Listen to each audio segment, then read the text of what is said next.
queria fazer uma pergunta para devolver lá para São Paulo e eles concordarem ou discordarem de você, que é sobre energia, porque eu não sei se eu sei que é uma discussão que permeia aí, né, o uso da inteligência artificial, é a energia que se demanda para construir e abastecer esses modelos, e eu não sei se essa da China, se a DeepSeek entrega alguma coisa, se a gente já sabe alguma coisa sobre o volume de energia que eles precisam usar. Porque eu imagino que nessa corrida das inteligências artificiais, resolver esse problema também seria algo revolucionário.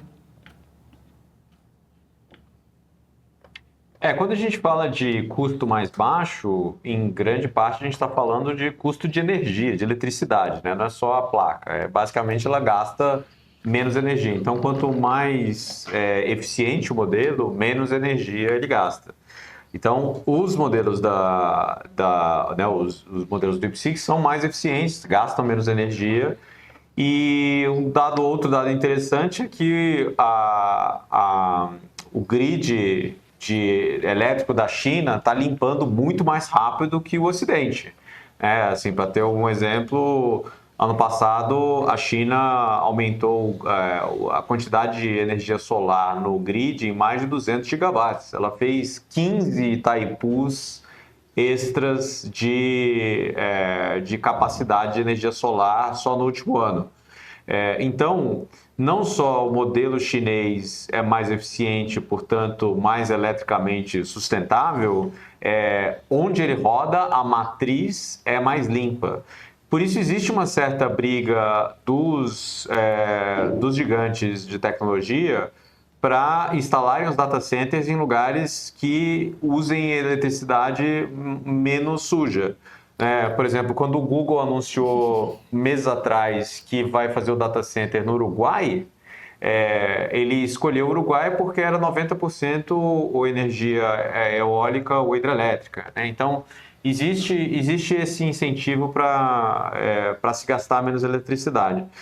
Eu acho que é um pouco superestimado, enfim, eu não quero diminuir a questão ambiental, mas o que eu estou dizendo assim, eletricidade para computador, a gente já gasta muito hoje.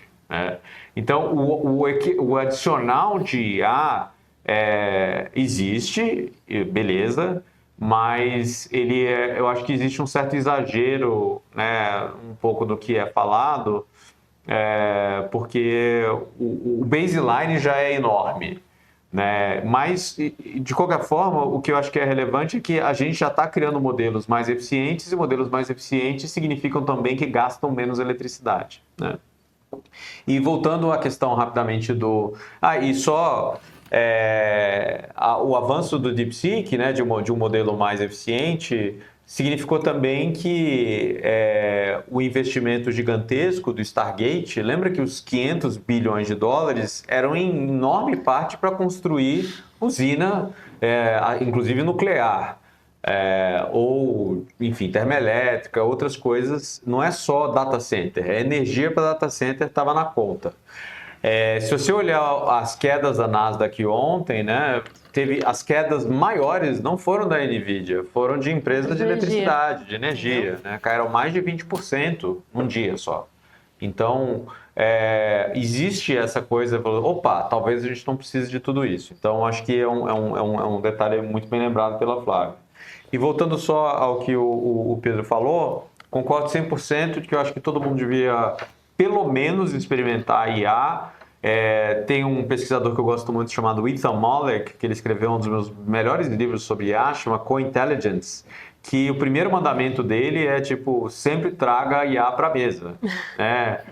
Tá fazendo um roteiro pro Central Mail, joga no chat GPT para ver se ele pensa em alguma outra pergunta. Tá fazendo... enfim, um resumo, tem uma outra ideia de artigo, joga no notebook LM para ver se com os dados que você tem, ele pensa em alguma coisa. Quer um uso bem aplicado do dia a dia brasileiro, que eu gosto de fazer? Aqui no Brasil a gente manda muito áudio, né? No geral para as pessoas, eu faço isso também. E às vezes tem gente que manda áudio de 5 minutos, né? Cara, transcreve naquele transcritor do WhatsApp, né? Que tem um que é take vira texto, eu acho. Ele vai mandar um textão, você joga no chat GPT e pede pra ele resumir. Diz, o que é que essa pessoa quer? Resuma pra mim os principais pontos. Porque às vezes até você tá ouvindo o áudio, mas muitas vezes você não responde tudo que a pessoa perguntou ou esquece. Enfim, é um uso que eu faço muito e nem precisa chegar nessa coisa tão complexa. Então, acho que para um primeiro passo, para quem tá em casa e nunca usou o chat GPT pra nada na vida, cara, transcrever o áudio e pedir para ele resumir para você o que a pessoa falou é das melhores coisas, porque agiliza muito a vida. E eu acho que uma das coisas, né, que eu diria é isso também que o Pedro falou, de usar fontes de referência, né, subir documento no notebook LE, né, colocar um PDF para ele... e você não fazer a pergunta meio solta, assim, que a chance de ele ter documentos de apoio, a chance de ele alucinar com documentos de apoio é muito menor. Então, é mais fácil ele resumir um documento e não alucinar do que você pedir para ele pensar num negócio meio aleatório.